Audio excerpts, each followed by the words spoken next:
to chop it up today. You're watching us, as you know, on WJZZ Cool TV, the coolest station in the world.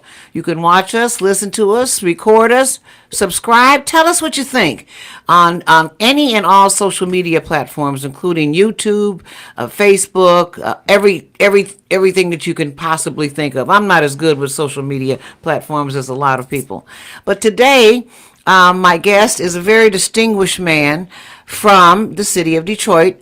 He heads an organization called TMI.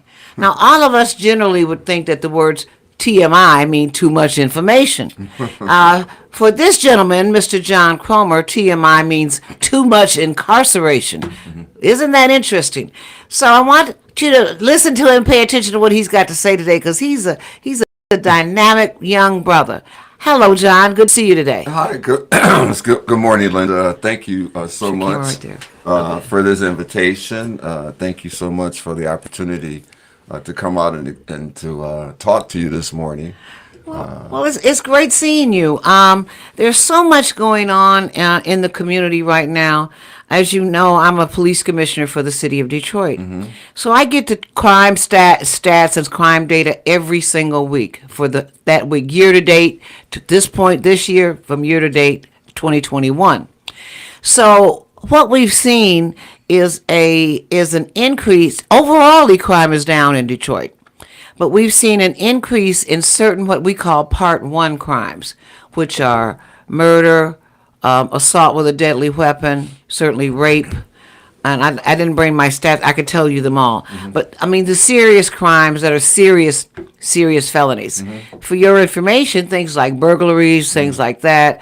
Carjacking is a Part 1 crime, which is up like 60% in Detroit. I'm going to come back to that in a minute.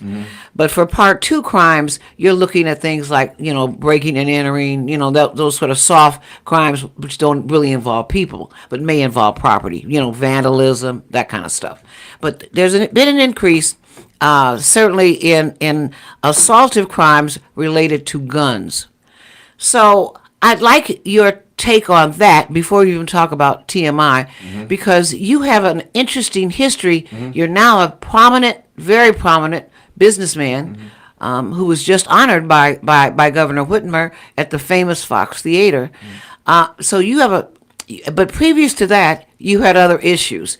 Do you want to talk a little bit about yourself and your background, and then I'd like your take on what's happening in Detroit? Well, first of all, again, I want to say thank you again to Governor Whitmer and Lieutenant Governor Gilchrist, as well as the Michigan Governor Service Commission and the commissioners that selected me to be one of the finalists to receive such an honor. What was the name of the award? It was Civic Engagement. Civic Engagement. Some of the they recognize some of the work that I've been able to get involved with in the community in terms of Ban the Box. What is Ban the Box? Well, Ban the Box is an ordinance that I've discovered. Well, I want to back up and let your listeners know, just for the forefront, that my passion is because I'm also a returning citizen in the city of Detroit that made some progresses in the city to help remove barriers to employment and self-sufficiency for people that are similarly situated like myself. So that's one of my passions. So I just want to go on the record and say that. And I think what the Ban the Box... But on that point, you spent 13 years... 13 years in prison for shoplifting. I stole a pair of gym shoes and a set of bed sheets in my last case. And I want to let people know that case happened while I was at a halfway house. At the MDOC, halfway house. So I had already been convicted on an A prefix, so to speak. And while serving my A prefix, serving in the halfway house, still addicted to my past life and substances, I shoplifted while at the center and violated, and so I went back to prison, and I stayed in prison for an additional 10 and a half years, so a total of 13 years altogether for shoplifting in prison. And I'm not counting the times the jail. I did county jail times in all three counties. I did a year. I did a year in the county of all three Wayne counties. Wayne County, Oakland County, Macomb County. And I just want to say to the families that have family members in Macomb County, this is no judge towards Mark Heckle, who I love and respect very much, Mr. Heckle. But you guys if you don't have any money in your commissary at Macomb County, you're not going to eat that well. Okay. You're You going to don't eat well at all in jail. It's terrible. You're not. It's horrible. It's like for animal food. Yeah. You'd almost well, do it's not better like with dog I'm food. not going to go there because I've hold seen on. it. Wait a minute. That's only what they give you that stuff that they call Nutriloaf. If they give you that stuff that they call Nutriloaf, then that's the animal food. Yeah. That's what they did as a disciplinary tool. And that happened to me 3 times where they'll give you this animalistic food wrapped in aluminum foil. They call it food loaf. We called it S&S, the I know. sugar honey iced tea. On a platter, you know, and so that's what we called it, and no one ate that, and so for 14 days you go without eating. That's a disciplinary. Now, when you get broken down, you might nibble on the breakfast portion of that neutral loaf. Neutral loaf. Yeah. Okay. Yeah. But let me back to the credit of the dietitians and the food stewards at the MDLC. A lot of them, especially as you get closer to the city of Detroit. They really concentrate on how they feed you. They give it over to us as the prisoners. Let me just say this. They give it over to the prisoners. The fact that it's been privatized now, Yeah. and that Aramark has most of the contracts for many of the jails throughout. Oh, yeah, Michigan, for the supplies. and not just. I mean, even everything's frozen, everything's Yeah. done like that. Everything's microwavable. Yeah. It's really disgusting It is. because the prisoners have the ability to cook. Well, I would love to know what the update is. So now you know Okay, no, more but about that. it's all Yeah, privatized yeah, now. yeah, It's yeah. private companies, multinational Yeah, companies. but we're talking. I've been are home handling 20 food. years now, so you're talking years ago. you know. Now it's all done. It's all done by corporate. Yeah. But But in back any to event, the ban of the box ordinance. It's a city by city ordinance where they remove the criminal record question off your job applications. In To the give- only, ladies on and the gentlemen, initial and some jobs, Wait a not minute. every job. ladies and gentlemen, only in the city of Detroit. Businesses that want to do business in the city of Detroit are required to remove that question Off of their initial job Yeah, applications. off the initial job application, so that they don't just automatically just throw it into the, into file 13. Exactly. Which is the trash can. Exactly. So, so that's what's happening. And the objective is to motivate people to look for work and to encourage employers to meet people first. Because some people, and she may not be that same little bad girl that she was 20 years ago or 30 years ago. Or 5 years or ago. 5 or 2 years ago. Whatever it was. She may have learned her lesson. She's learned her lesson, and then, it's a whole, generational Correct. type of thing that you really have to consider about when does the punishment stop? When does it end? That's and how does absolutely true. how does it get passed on from us to our children and to our grandchildren? And as I've been telling some groups that I've been able to speak with as of late, I would say to them, we're coming home and we're going to marry your sons and daughters, and you're going to have grandchildren from us that's going to suffer because one of us cannot get a job to financially contribute to the bottom line of our family survival. You're absolutely right, because irrespective of incarceration, you can see it just in you. A person still has intelligence. A person still has the ability to do things. A human being is a human being. Well, that got me in trouble in some of the prisons that they sent me to. I was transferred like 27 times. In some of the prisons that they sent me to, there were hardly any staff members that looked like me, that had any familiar. They could not relate. They didn't have the diversity training, and so they would say things to me like, "You don't sound like the rest of the homeboys from Detroit," or something like that. Mm-hmm. They would treat me with indifference because of the way that I spoke or the way that I involved myself with other prisoners' complaints by helping those prisoners infiltrate or execute that complaint through a grievance. Right. And I would look at the policies and quote their policies and show them how this deviates from their own policies. So was doing that rewarding to you? It was. Well, one of the things that motivated me, and I'll tell you what happened, what I think the transformation in my life that happened when Mel Farr, who was my godfather, God rest his soul, I was at the halfway house down at the Diplomat. They sent me in 1992. It was around the same year he was supposed to start his Triple M finance company, and I was supposed to work for him. And my wife then, her name Mitzi came and picked me up from the halfway house to take me home to get my clothing and stuff for work, to start work. And as I was going into this room, they put me, I think it was on the 4th floor or whatever, of the Diplomat Center on 94 in Woodward. and they put me in a room with like 4 or 5 other men, and we shared this big hotel. It was an old hotel. I don't know how many people know from Detroit. So we had this big, like, I don't know if it was the presidential suite of the hotel or not, but it was huge, and it had like 5 or 6 men, and we had separate, our beds were spaced out, individual twin beds. And we had our own little closet space. Some of us had portable closets, and some of us had the door closets that came with the hotel. And so anyways, I told Mel Farr, who I referred to as G Daddy, I said, G Dad, these men don't have what I have. I said, they don't even know how to, I said, I'm the only person in my room with a job. It wasn't the job. I'm talking deeper than that. Obviously, you're educated. Well, no, I'm not. No, but you're self-educated. That's the point. Thank you. But the bottom line is that that's what's really missing. It's not the job. And that's why I got punished, because I used to always check out the dictionary. I had started reading Malcolm X's autobiography, and I had read a section where he had fell in love with the dictionary. And so I said, let me go to the dictionary. And I didn't have any money, because at that time I was already so addicted to drugs and everything, and so had burned every bridge that you can imagine. So my family and friends, so to speak, they were nowhere around in this dark place that I was in. It was just the other prisoners and the staff, and then if I wanted to include anyone else in my life, I had to call them or try to get a collect call through, and that hardly ever worked. It did work in some regard. I mean, I'll tell you some stories about that later, but anyway, they punished me because I had a dictionary out of the library overdue. The librarian, I was always the first one in the library, the law library, and the last one out of the library, the law library.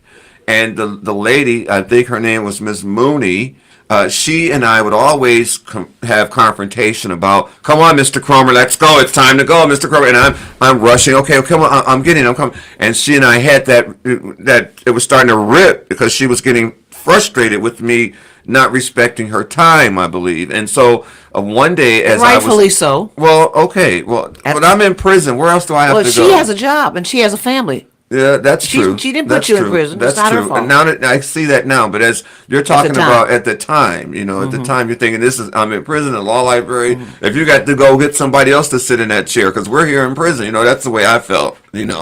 I thought that the library should be open to us a little bit longer than it was. I had a problem with the limited access. You have a problem with anything that doesn't go your way, probably. No, like most people do. Well, that's the only way. But back to the point. Let's stay focused, right? Back to the point was that she called over, and I swear to God, this is what happened. I have it in writing, and you can check my prison file. And before I go that far, I want to say before that happened that while I was at the halfway house in 1992, and I told Mel Farr that these guys didn't have what I had, he said, and I said they didn't know how to go out and talk to employers, they don't know how to do an application, they need help with that, and I knew that from my experiences as a GED tutor in prison. So I said I need to probably help them. You know what he said to me? He said, "Well, why don't you go help them?"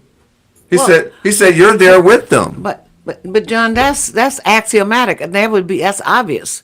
I mean, right? You help them out. That's what we do. We're all people. This is before. If I see you need, a bandage or an aspirin, and I have one, I give it to you. But I want to explain to you that this is for. I went to prison in October of 1991. This is in May of 1992 that Mel Farr and I are having, and I'm still a prisoner myself. And he said, go out and help them. So he said, go talk to the manager and see if she'll let you. So I go to the MDOC manager. I tell Miss Alice Carruthers. Excuse me, John. What? I have to take a station break. I'm anxious to tell this story. I don't want to hear about Mrs. Carruthers. I really want to hear. I would love someone to find Mrs. Carruthers. Well, fine, that's great. So she can see what she helped. But today we're going to talk about TMI and the Governor's Awards, okay? All right. Ladies and gentlemen, you're watching Chop It Up with Attorney Linda Bernard. Also, as you just heard, Detroit Police Commissioner Linda Bernard. My guest is the very loquacious, as you already know, Mr. John Cromer, who is the CEO of TMI, which stands for Too Much Incarceration, which is a very interesting concept, and it is a 501c3 nonprofit. You're watching us on WJZZ Cool TV, the coolest station in the nation.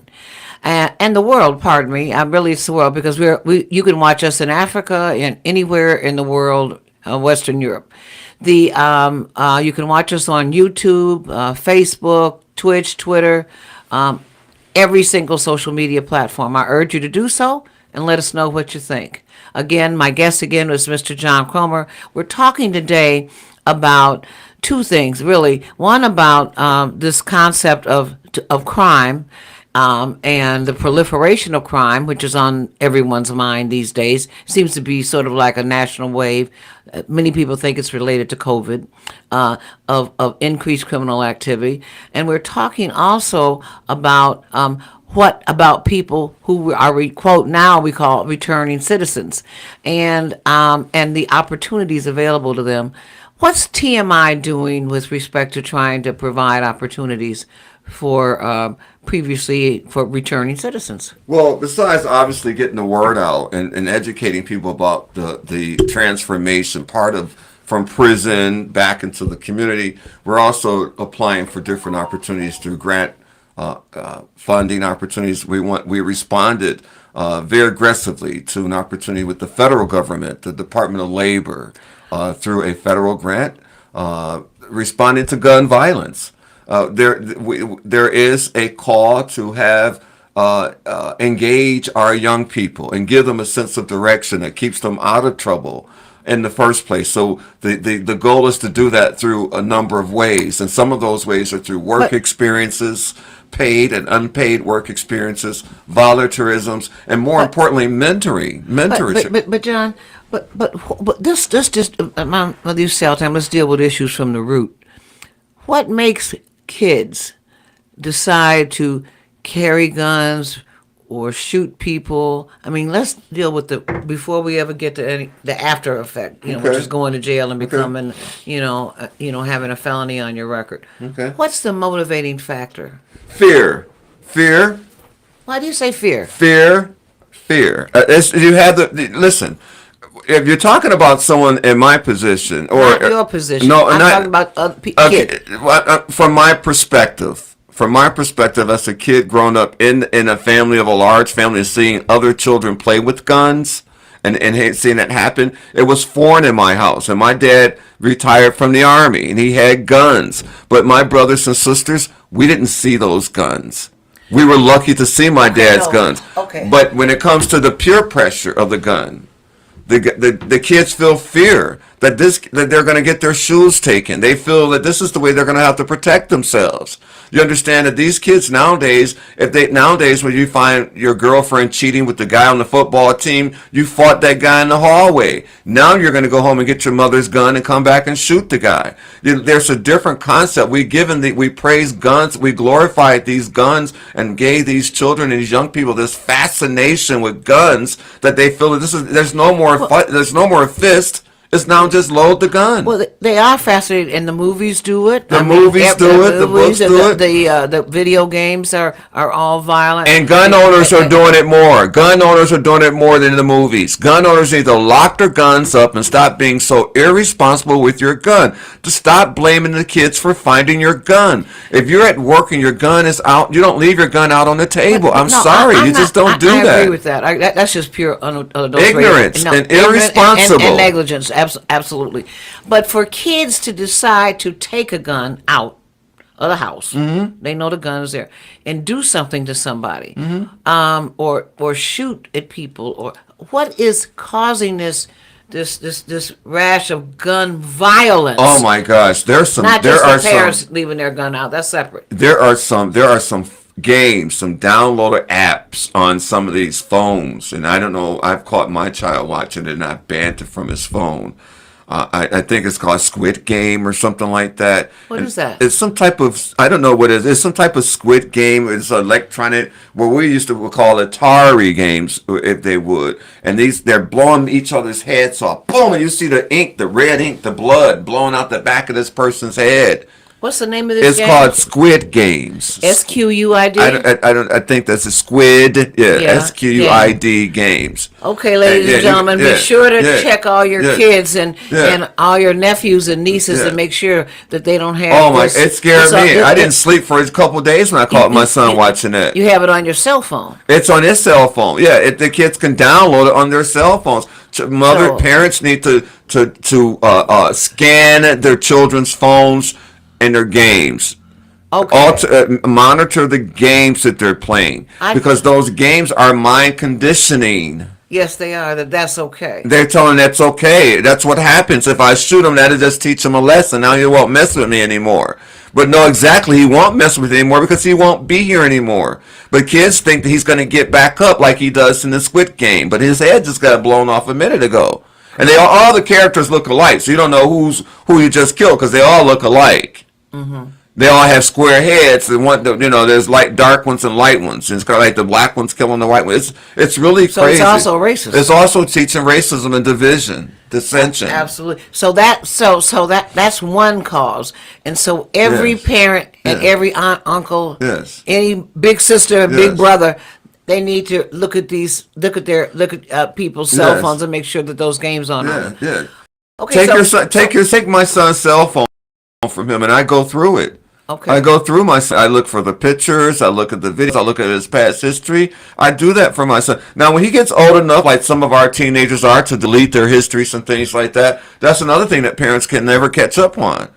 Okay. So what my daughter found some type of I don't know exactly what it does, but she can track my granddaughter where she goes. She can see where she look. Tracker. Yeah, it's a parental type of. It's really nice, and I think parents should number one.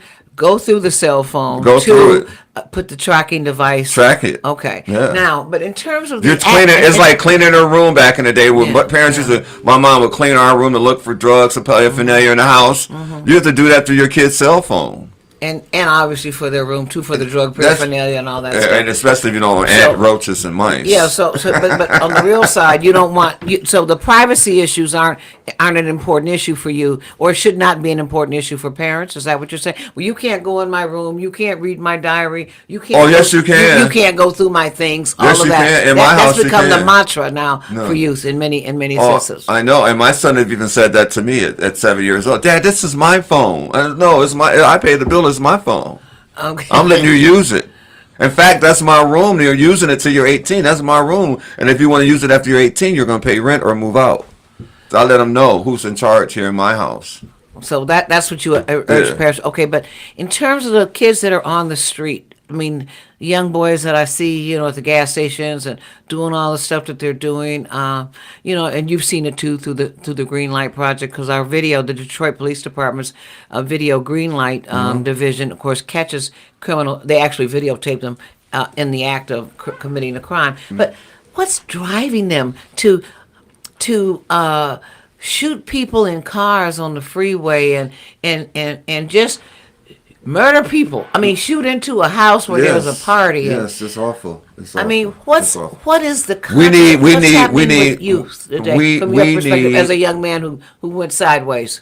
As a man that went sideways, even though I had an older father, and that's the same thing I look for my son. My son has an older father, and so one of the things that I had older brothers, but one of my older brothers they were older than me. One was off into sports, and I grew up with asthma, so that was not a great fit. So I didn't have that mentoring thing that I had, even though I had Mel Farr. He was too busy. Everybody was just too busy, so I got lost. I think that the real men in our community need to stand up and become mentors. I know it's frightening. I know it's scary. And I know it comes with a lot of innuendos. It comes with a lot of people say, you like little girls, or you like little boys, or they say those type of things to you. But that's just the devil trying to stop you from doing what God wants you to do. Suffer the little children, forbid them not. Take care of our young people. It is our job. And I think that if we start utilizing people that have criminal records, that have changed their lives, and start using that population as mentors to show these young people how to jump over those hurdles, where those pitfalls are, how to get up when you fall down. If we can just utilize this population. Now you will have some people that have gone to school and these educated people to say that's not a good idea to have someone with a criminal record engaging with our young people. That's foolish. Everybody makes mistakes, and but for the grace of God, they probably would have gone to jail for something they did in the past as well, even if it was just shoplifting some nail polish or whatever. So there's no question about it. Well, I mentor about 60 young men and women in our city, and I challenge anyone to interview any of my mentees or mentors that I've been able to engage on that point, with. how do you have to find the time?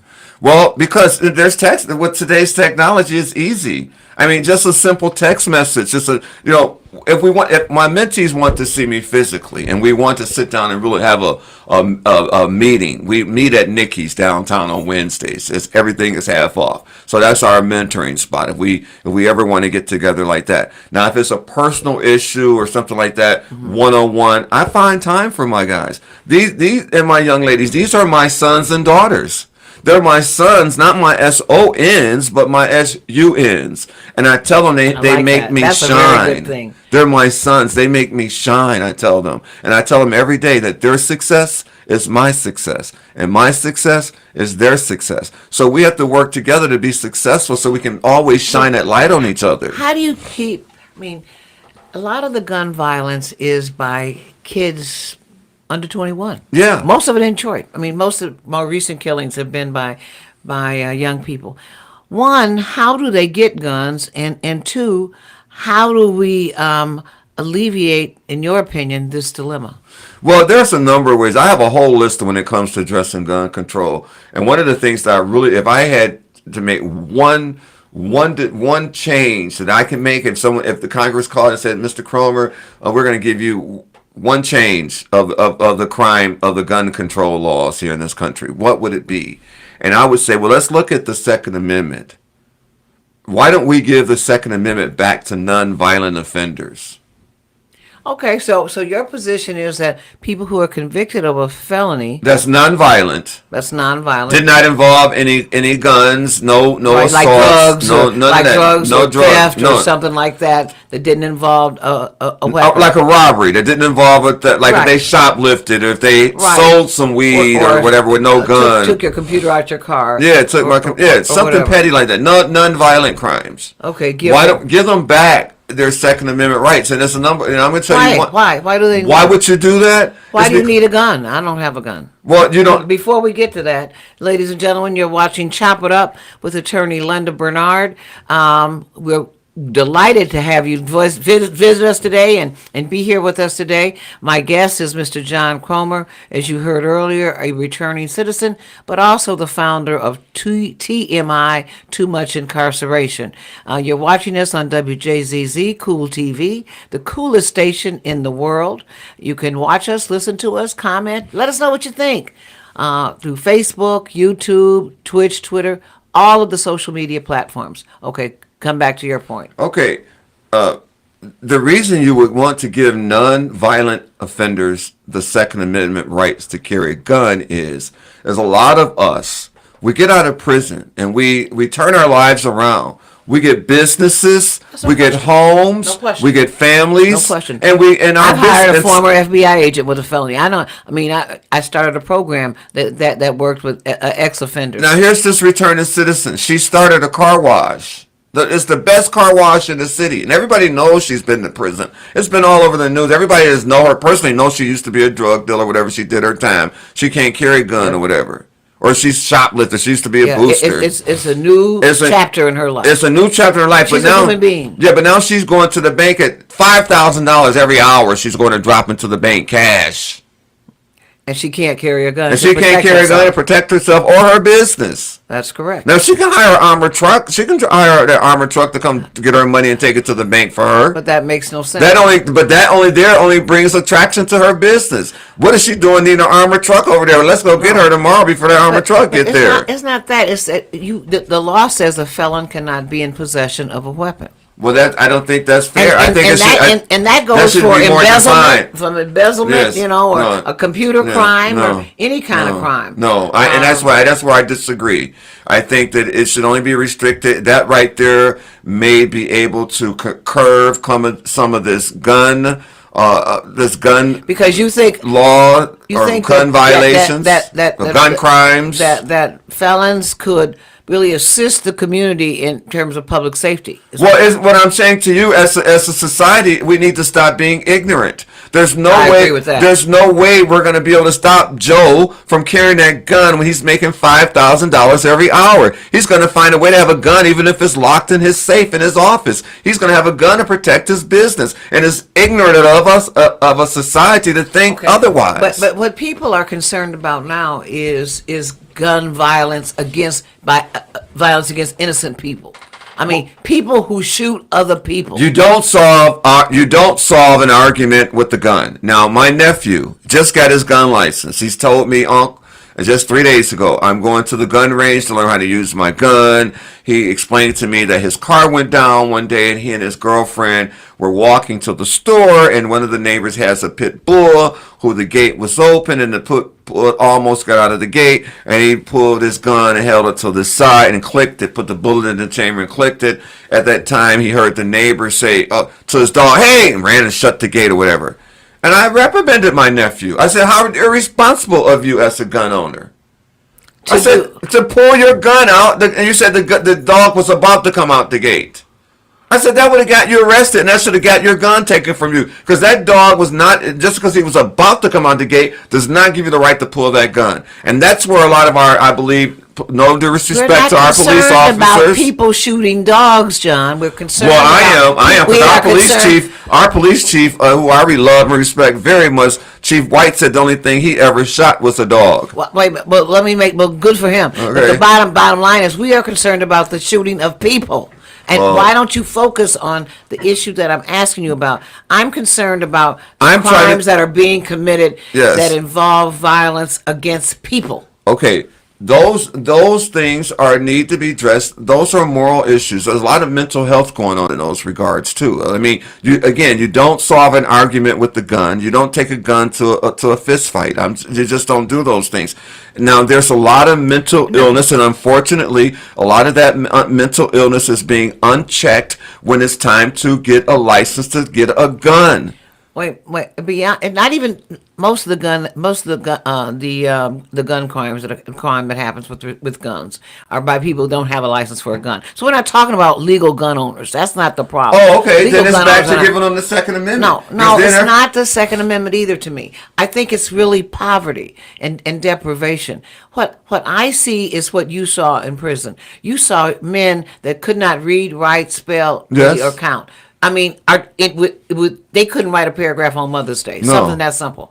They couldn't write a letter to their own mother or spell their mother's name. I think the real crime here is what's happened with respect to the lack of education. What's happened in our schools, that kids are not educated. We could talk about the parental structure, and I know that's gone. That's history now. I mean, that no longer exists in many respects. But poverty, you don't have crime in the suburbs, John, because of the fact they're not poor. They're not poor. I don't agree with that statement. I don't agree with they don't have crime. Wait a minute, they don't have crime like we have here. They don't have the crime that we have, that major cities have. Urban cities, urban America is where most of the crime occurs. And what I would like, wait a minute, there's always going to be crime. I mean, Cain slew Abel, slew his own brother. Yes. I mean, the Bible talks about crime, so that's not a problem. I understand that, temperament, anger, lust. Love, all that kind of stuff. The passion and stuff, right. the crimes of passion. There will always be crime. Yes. But this sort of, I can just predatorial. Yeah, that is urban for the most part. Crime. That is. Other than when you have mass murder things. Yes. Those aren't usually black people. Although this boy that just shot all those people at the Walmart appeared to be African American. Okay, but back to the point. Yes. Even that, People aren't as concerned about that as they are about the fact that somebody can just shoot them while they're just walking down the street, Yes. like that guy who was walking his dog Yes. the other morning, and the woman that was standing at the bus stop that had 5 kids Yes. going to her second job. Yes. I mean, that's the kind of crime, and putting my gun in your face and robbing you. Yes. That's the kind of crime people are. those- And carjack. Oh, let me, on that point, Yes. carjacking is up 50% in the city of Detroit. Kids today, 14, 15, John, Right. decide that okay, I gotta go to Shane and 94. I ain't waiting on no bus. No, I'm gonna take John's car, Right. put him out the car, take his stuff, sometimes take your clothes, and then I'm gonna go to Shane and do what I gotta do. While I'm at Shane, I'm gonna leave the car there, and I'm gonna carjack somebody else because I gotta go to Dearborn. Right.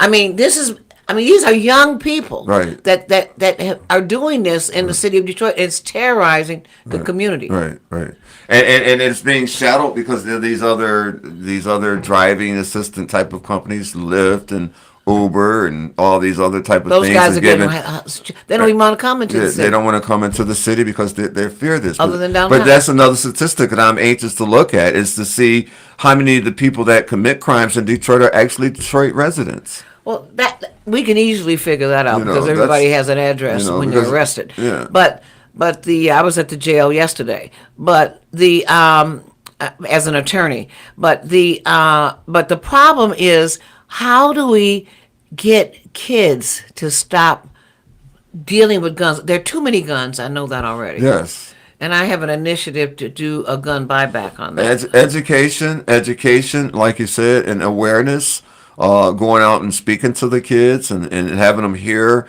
the stories from real people that live these real life experience. Someone that went to prison at 16 that had a gun. Now, and that's a maybe- good point. You know what I mean? Because I agree with you about returning citizens. Yes. They could be a real asset Yes. to communities Yes. if, in fact, we utilize Yes. them in terms of like youth engagement. Because so many of them are so young. Well, because They're like 21, 22. Traditionally what happens in prison, outside of people saying that people in there having sex and fighting, there are other things that happen in prison that really need to be talked about that are really kept hush hush. And we're always talking about people reoffending while they're on parole, while they're on probation, but we hardly ever, and again, I want to thank everyone that recognized me with the Michigan Governor's Service Commission, but we hardly ever do that too often where we celebrate the accomplishment of people outside of giving them a discharge paper from parole or probation. There's no that Linda, Recognition no ceremony. recognition. But there is, because I just saw a program on 60 Minutes a week ago. Yes. Where of some offenders, one guy who'd been in jail. There's like not 20 enough. years. I did one. No. They put him on a ranch. Yes. I mean, these all male, no females. Yes. And they were breaking horses, training horses. They'd never been seen a horse before. in I their would life. love to have a reality show of Return No. to Citizens. We No, should but call it I'm Transformation. I'm saying the country, hay, horses, corrals, doing that kind. I mean, just physical work, but outdoors. Yes. And being free. Yes. And they've never had a person run away, even though they could. Yes. But it's like an honor system. They know they got to finish their time and they just want to go forward. But so it's not just prison that can help people. Yes. One guy had been in jail 20 years, and they sent him to over there too. Young guys, 38 years old, been there Yes. since they were 20. Oh, yeah. But it's the prison itself is such a negative environment. Well, listen, it would have to be. Here you are. You're sending a lot of black African Americans from Detroit who were born and raised, and they got in trouble in Detroit, and now you convict them and you send them to a prison way up north, where there aren't too many African Americans out there outside the ones that's at the university. But there are none that work at the prison. There are no African American guards, no African American nurses, no African American anything. John, you don't have to be convicted of a state crime. You can be convicted now of a federal crime. The federal government is in Detroit right now in the 8th precinct and the 9th precinct. Let me finish. All of their cases those are our highest precincts for crime, for criminal activity. They're taking all of them to the feds. There's a U.S. attorney in the precinct offices and the U.S. attorney, and they're charging them with multiple felonies. That's You know, good. I mean, under ATF, under. You mean the prison officials? No, not. I'm not. I'm talking about. The criminals. crime. No, I'm talking about precincts in the city of Detroit where you have Detroit police officers. Yes. We now have a U.S. attorney in those offices. Oh. Rather than writing up the paperwork for Wayne County for Kim Worthy to sign in terms of the warrants, now the warrants are federal warrants. Oh, wonderful. They're going through the Okay. U.S. attorney's office. Wonderful. So now people need to understand this. This isn't just happening in Detroit. Yes. The U.S. attorney's office in many major cities is taking a very aggressive approach with respect to crime. What used to be a state crime, Yes. and where you could be sent up north, Yes. now you can be sent to Plano, Texas. Yes. Now you can be sent to Wherever. Yeah, just An open space. No. No, like our former mayor Kwame. Kwame was in New Orleans. He was Louisiana. he was in he was in Oklahoma Yeah. for several years. Yeah. He was up north, Virginia. Yeah, everywhere. So I'm just telling you, there is no limit to where you can be sent. Well, I know. I was in Michigan. I was transferred 27 times. Well, I was right. at different facilities. Right. So that's at the state Right, level. but but at the federal level, they're doing the same thing. Yeah. But more importantly than that, you were charged under state law. You can be charged now under federal law. Yes. The U.S. Attorney's Office is actively involved yes. in the prosecution of, unfortunately, young black men mostly. It's only in terms of criminal activity that they're conducting throughout the city of Detroit. Carjackings, all this kind of stuff now is federal. Automatic 20 years. Yes. Well, No again, parole. I think that mentoring plays a very key role in changing the trajectory But of poverty a person's does life. as well. I'm telling you. And that's Poverty where work in experience, schools. that's No, where you bring no. in work experiences and to introduce these young people to the world of work, to teach them how to make an honest dollar. I think you have how to teach them, educate them and that's first. that's what you're going to Do you educate them understand? through work. Do you understand? Oh, I understand that the life city- skills are there. You need the life not life skills. Do you understand that Detroit's ratings for its students are lower than Mississippi's? Oh. Do you understand? We don't have an education system. Let me tell you how much I Wait a understand. minute, we have some pretty bricks and mortar. Yes, let me but we tell you- don't have students. Let me tell you, and let me just and let your audience know how much we understand at TMI. TMI is not just too much illiteracy. TMI is Too much also incarceration. Too much. It's too much illiteracy. illiteracy. Too Too much- much incarceration. And this month coming at Christmas time, it's going to be Toys Making Impacts. And we are so blessed to have our sponsors continue to support our efforts in the community to help and reduce crime and recidivism through our impacts, intelligent, motivated, positive attitudes, changing the statistics. And the statistics that Ms. Bernard and I are speaking about today are talking about education and how we need to catch up in Detroit, how we need to catch up in America. That we cannot continue to blame this on COVID-19. COVID-19, we found a way through that. Now we're going to have less educated children as we found our way through that. We've had less educated children in urban America for a long time, And way with that- before COVID. And that's unfortunate. And it is very unfortunate. It is. Because nobody even knows what a dictionary is. No. Oh, well, I love dictionary I do too. thesauruses. I The do dictionary too. thesaurus. Because one of the things when I read Malcolm X's autobiography, which I read probably about 3 or 4 times already, in that part where he would read the dictionary and use the same word to communicate That's correct. through his He did. letters. He did. And so when I found that to be, I just fell in love with doing it, and I do that in my writings today. I consider myself an okay writer. I'm not a gifted writer because I haven't written my book yet. I haven't finished writing my book yet. Some parts of my book are so emotional that I haven't learned a way to deal with that emotion, to compile it, to be able to That's understandable. to be able to utter the words, Before we formulate a process of words. For it. Before we do that, again, ladies and gentlemen, you're watching Chop It Up with attorney Linda Bernard. My guest is the very distinguished Mr. John Cromer, the CEO of TMI. Too much incarceration, too much illiteracy. And Toys Making Impacts. Wait a minute. We're going to get to that. And you're watching us on WJZZ Cool TV, the coolest station in the world. You can watch us, listen to us on Twitch, Twitter, YouTube, any and all social media platforms. Subscribe and get back to us on what's happening now.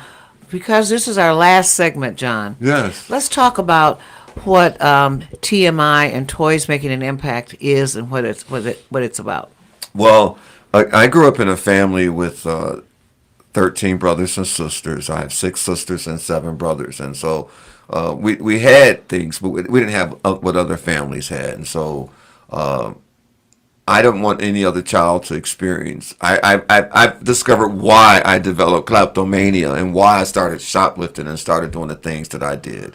And so I thought that when I get out of prison, I'm going to start helping Toys for Tots. And so I volunteered for Toys for Tots for a number of years. This is unbelievable. I'm always leaving my phone out That's of here. okay. I'm sorry. I volunteered for the U.S. Marines Toys for Tots for many, many years. And then probably around 2017, we decided that we're going to do something a little bit more communicative, more grassroots. And so TMI, we're able to partner with companies like Foreman Mills and Walmart and the Michigan State Police. I want to give a shout out to the Michigan State Police and their Stuff a Blue Goose campaign. They've been very supportive. This year, we've been able to identify a couple of daycare centers and a couple of schools and impoverished type of neighborhoods and communities to help support them for Christmas.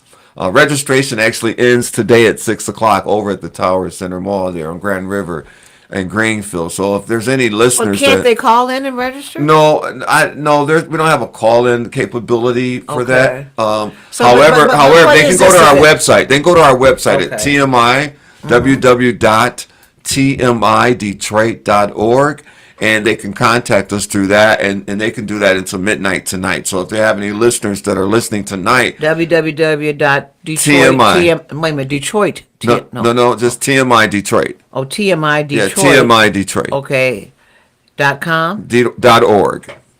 nonprofit organization. TMI. So, ladies and gentlemen, it's www.tmidetroit.org. That's right. And you can come, and what I know about it is that you give out thousands of toys. Well, free we gifts. thank God, and I just want to say thank you so much for everyone that donates through this process, that they drop off toys this year at Motor City Soul Food, who is one of our drop-off spots. They have about 3 or 4 locations. Yes, they do. Starting today until December 19th, you can drop off toys. They could be brand new toys, or they could be pre-owned toys, as long as they're clean and ready for another child to enjoy. Gently used. We call it gently used. Very gently used, clean, and ready for another child to use and enjoy. We would take those toys as well. Again, they can contact us at tmidetroit.org. And TMI, even though I am loquacious, TMI is more than too much information. Absolutely. Okay, so what age should the kids be? 14 and under. Thank you so much, Linda. The kids have to be 14 and under. So we do like from age newborn up until the age of 14 years old. They have to be your child. You have to be the biological parent and or the legal guardian of the child. Unfortunately, we don't have the expansion for grandparents and godparents and aunties and uncles. But if you have legal documentation that you are the parent of the child and they are the age of 14 and under and you qualify in terms of low income status, we'll be happy to help you. You're not the only one that leaves your phone on. I think they're calling me now from the website. So, yes. So Okay, so people who want toys for their kids, yes, if they want great toys, yes, bicycles, they have all kinds of stuff. Yes. You should come and check this out and help yourself to the toys. Yes. How many years has this been going on, John? Well, since 2006, again, I started volunteering for Toys for Tots from 2006 to 2017. And then in 2017, the Lord just laid it on our heart that we need to really reach deep into our community and become that bridge, that gap, that fills in that gap between other agencies in our community. Because there are some families that are so in poverty that they don't have the transportation, they don't have the means, and to get out to certain places, to get certain resources.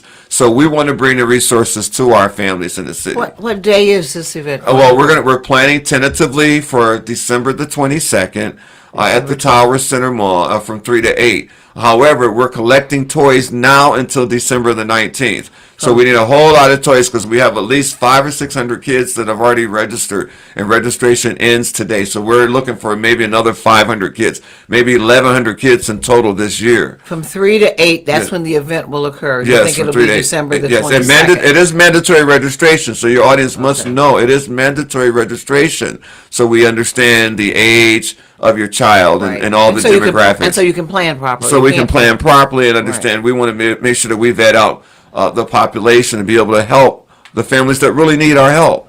Because we're out to make impacts, intelligent, motivated, positive attitudes, changing the statistics. Absolutely. So if you have any toys and so forth, please drop them off. Yes. At either. At the We Care Daycare Center at the Tower Center Mall at 15400 Grand River, or any of the Motor City Soul Food locations in the Metro Detroit population. So that we can move this forward. I know that in the past, you mentioned the state police, they've given you tremendous donations, as has Foreman Mills. Many of these toys and so forth are brand new, and they Yes. come directly from retailers. Yes. So, it's really a very, very... And I also want to give a shout out to Celestics Books too. Celestics Books give us a lot of learning books and coloring books, and they did a tremendous job. I just want to give them a shout out, as well as Bush Grocery Store, and also the Psycho Bar in Northville.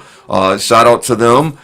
These are all great companies who hear the call and are helping us get our children ready for tomorrow. And we're so proud to work with them. We're so proud to be a soldier for them. And so, thank you. Well, I think it's really exciting what you're doing. I mean, it's amazing when you talk to a person like yourself, John, who has done just about everything in life, some bad and then good as well. Yes. And now you're only doing good. So that's Thank you, God. Thank that's you, a God. story of redemption. Thank you, God. And grace, Thank quite you, God. frankly. Thank you, God. And I'm so glad that God has blessed you in the way that He has. Thank you, God. And you are, and to return, blessing this community in a major way. It's been recognized by the government, but really who's really important to be recognized by is by the community itself, by those 55 mentees that you have, Yes. by all of the things that you do Yes. every day for people, the way you attempt to solve problems. Because of your knowledge of the law and everything, you're able to help people in that regard as well. Well, they can and reach I out say that to as me. an attorney. Thank When you reach a stumbling block, you call me, Linda. Can you do this? Right, right. Because I'm an Right. Well, attorney. you are one of the best lawyers in America, Linda, and I'm thank you. so honored and proud to be here with you and be able to have this discussion with you, and the police commissioner too. They're lucky to have you, as far as I'm concerned. You're an asset. You're the only lawyer on the team. You know how to solve problems too. You knock down barriers, and you're always accessible. But to you know what's more important than anything is just having the integrity and the character as you do to do the job. Wow. Because people want to do it sideways, or they want glory, but they don't want substance. What I've found is that particularly my fellow committee, they lack a fundamental compassion. Wait a minute, it's like they never made a mistake in their life, Right, right. And so now we're so hard Right. in judging others, Right. and as I said earlier, but for the grace of God, many of us would have gone to jail. Me for Right. speeding, Right. really, Yes, doing yes, this, doing right, that, doing. right. I mean, there's all kinds of things that can get you in trouble, that can get you handcuffed and put in jail. But now we're just so intolerant. Yeah, well, I don't exactly. We And are I- so and that's why- holier than thou. I'm glad you said that, and that's why I don't want to leave this room without saying that we need to start holding our faith-based communities. And I'm not talking about just church either, not just the Hold Muslim. them what? Hold them accountable.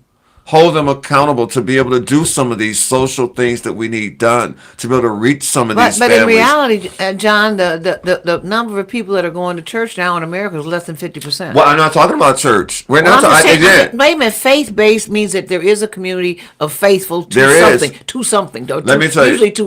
Usually to an institution. And they're not doing that anymore. And young people don't go to church at all for the most part. Well, There I'm are gonna some say young like people this. that are very Let me involved in say Christianity. this And to they're you. not loyal to a, quote, they are loyal to associations and communities. For people who are gay or people who are, all these other things have come up now. They call them protected groups. Yeah, these protected groups. Yeah, all of these groups that's where they're spending their time. Yeah. That's where they're spending their resources. Well, I hear you on that part. I mean, but the reality is that if you talk to any of the jail chaplains or any of the prison chaplains, they'll tell you that at least 75 to 80% of the people that come to prison or jail sign up for a religious classes or religious participation. They go to church. They get involved with the Moorish Science Temple they don't of have America. any. They get involved with the Nation of Islam. They get involved with all these different But religious groups. it's not like they can go to the club. Hold on, either. listen. It's not like they can go to the club, but the point is because of these young men and women that have found this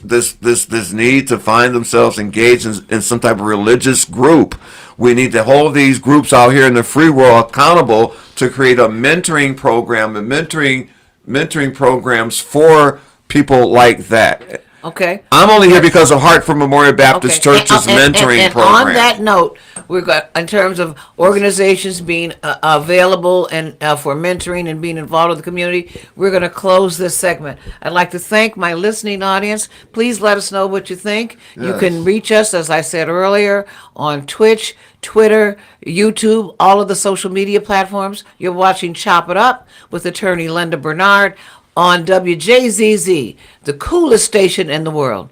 Thank you.